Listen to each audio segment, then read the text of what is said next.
It's really amazing that the Iglesia de Cristo is now knocking at the door of the believers like me.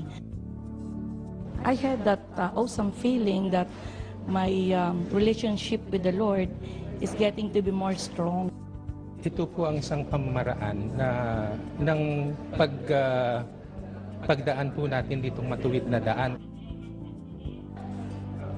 Ilan lamang ito sa reaksyon ng mga dumalo sa unang isinagawang pamahayag ng mga salita ng Diyos sa Bureau of Customs sa NAIA, Pasay City. Bunga ng taimtim na pakikinig, nagkaroon sila ng positibong reaksyon.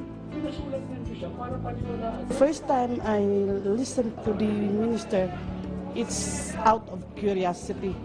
But the second time around, I'm really excited to join. Nagpatuloy sa pagsusuri ang marami sa kanila. Pagkatapos ng maghapong trabaho, sinikap nilang mapakinggan ang mga aral ng Diyos na itinataguyod ng Iglesia ni Cristo. Pagkalipas lamang ng isang linggo, pinaunlakan nila ang paanyaya na bumisita sa Iglesia ni Cristo Museum and Gallery na nasa Quezon City. Overwhelming po, talagang overflowing joy na feeling ko po I'm greatly honored na nakasama po sa grupo para po makita ang history, ang life and growth ng iglesia po. Amazing po na nakita ko kung gaano kadami ang followers, and then the building, the museum, na nakaka-impress po na yung mga artifacts ninyo ay napipreserve nyo for the future generation too. The route that the Iglesia is taking is the better one. You live your spirituality, you wake up and you sleep with it. Sa pagkakataong ito, panibagong kaalaman ang kanilang natutuhan. Naniniwala ako na ang Diyos talaga ang nasa ni Felix Manalo, na talagang siya po ay sugo ng Panginoon, kasi imagine kung gaano po kalaki ngayon ang iglesia. Napatunayan ko na ang pagtuturo po ng Iglesia ni Cristo ay base sa Biblia.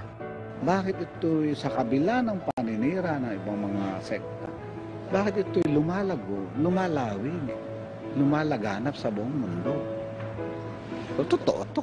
Sa aking paningin at sa aking nararamdaman, ang Iglesia ni Cristo ang tamang daan patungo sa Diyos Ama.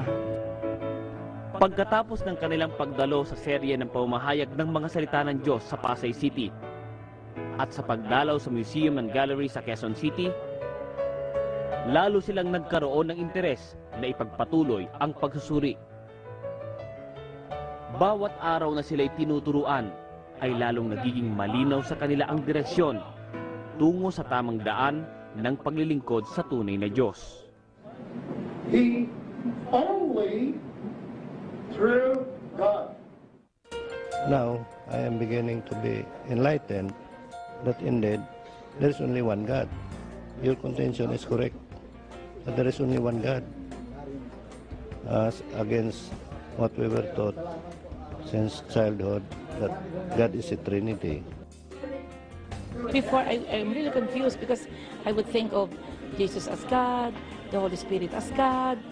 Now, it's now clear to me that there is really one God. I now finally found my one true God, who is Father, the dakilang Ama, na lumalang ng langit at lupa, the God the Father.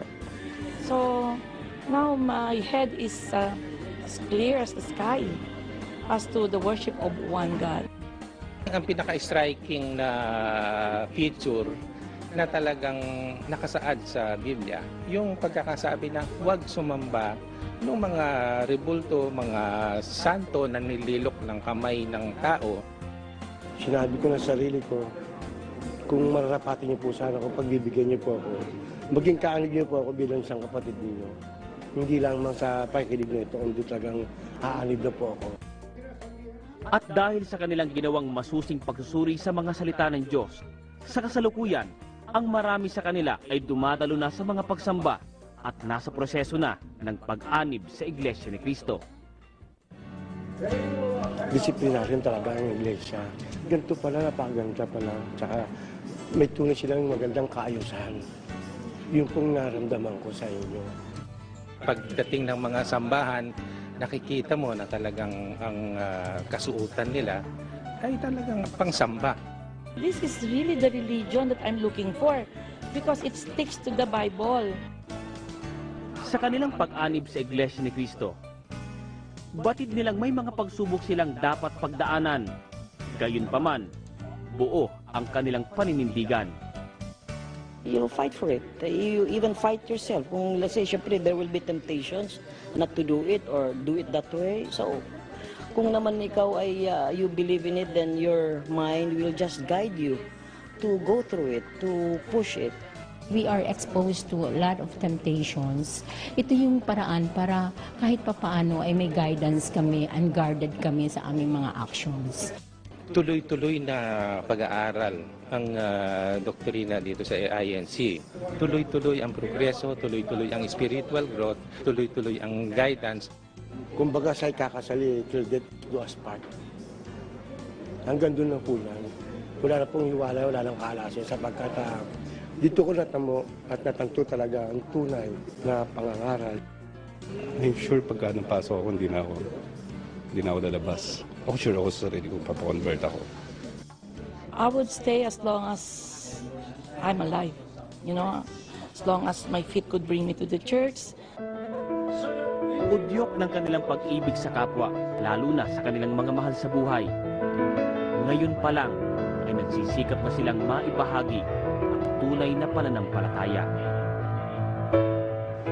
Sinasabi ko po sa kanila, subukan nilang umaten upang maliwanagan po sila. Dapat nyo masubukan, dapat nyo makapagatin para maintindihan yung tamang daan. Well, perhaps sometimes it's hard really to convince them, but well, by God's grace, I know I will be able to let them realize